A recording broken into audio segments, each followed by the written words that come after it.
Thank you for joining with us again today. फिर से हमारे साथ जुड़ने के लिए हम आपका धन्यवाद करते हैं।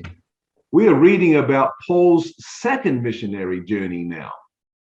अब हम लोग पाउल की दूसरी सेवकाई की यात्रा के बारे में पढ़ रहे हैं। He has joined himself with Silas, and they have also collected Timothy, and the three of them are on the next journey. अब पाउल के साथ तिमोथी है और ये तीनों मिलकर सेवकाई की दूसरी यात्रा में जा रहे हैं। We also learned that they pick up a young man called Luke. और हम लोग ये इस बात को भी जानते हैं कि उन लोगों ने लूक जो नौजवान है उसको भी साथ में लिया है। Luke has joined them in a town called Troas. Look को उन्होंने त्रोआस से अपने साथ लिया।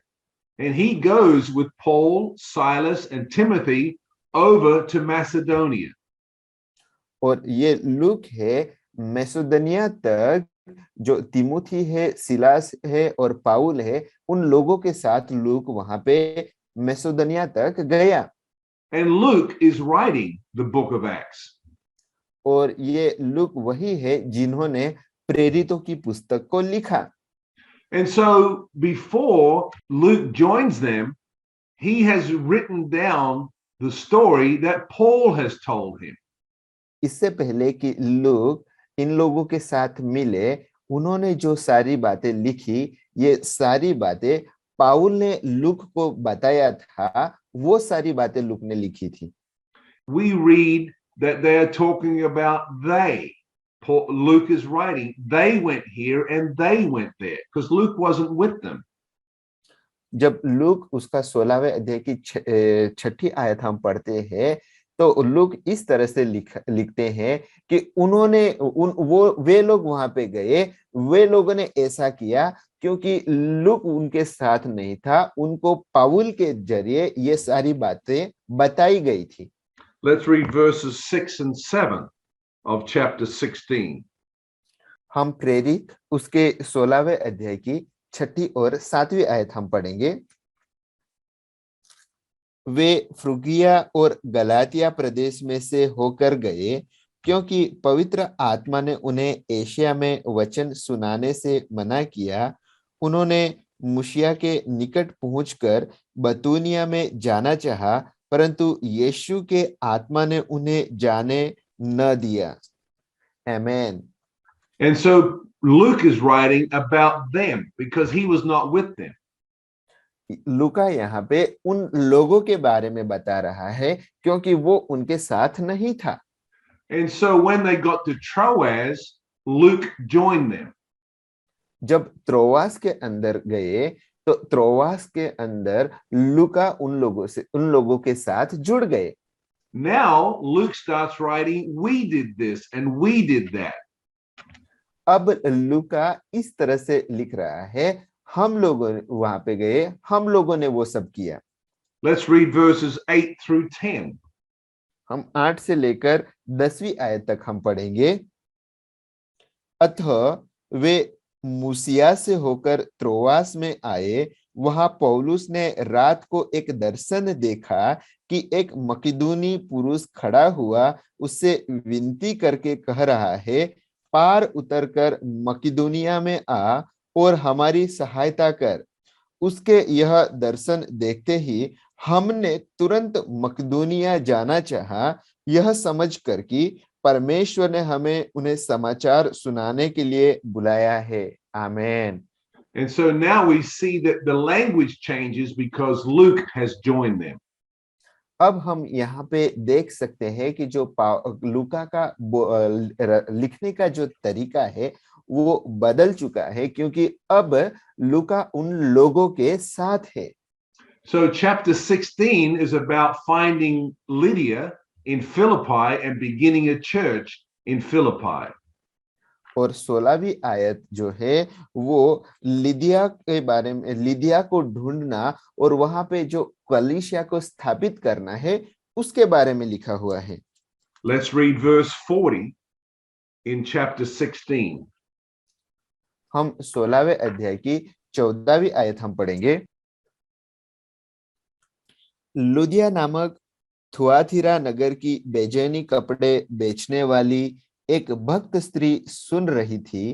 प्रभु ने उसका मन खोला कि वह पौलुस की बातों पर चित्त लगाए। आमेन। So they encouraged the new church there in Lydia's house, and then they traveled on and came to Thessalonica. वहां पे उन लोगों ने लिदिया के घर में कलीसिया की स्थापना की और उसके बाद वो लोग वहां से आगे चले गए। Let's read chapter 17 and verse 1. हम 17वें अध्याय की पहली आयत हम पढ़ेंगे। फिर वे अम्फिपुलिया और अपुलोनिया होकर थिस्सलुनीकि में आए, जहां यहूदियों का एक आराधनालय था। आमेन। And so Lydia's household began to support them financially, the church that was in her house. अब लुदिया का जो घर है वो आर्थिक रूप से पौलुस और उनकी सेवकाई के अंदर मदद करने लगा। And Paul stayed then in Thessalonica for some time preaching the gospel. पाउल थेसलोनिका के अंदर कुछ समय रहकर सुसमाचार को फैलाता रहा।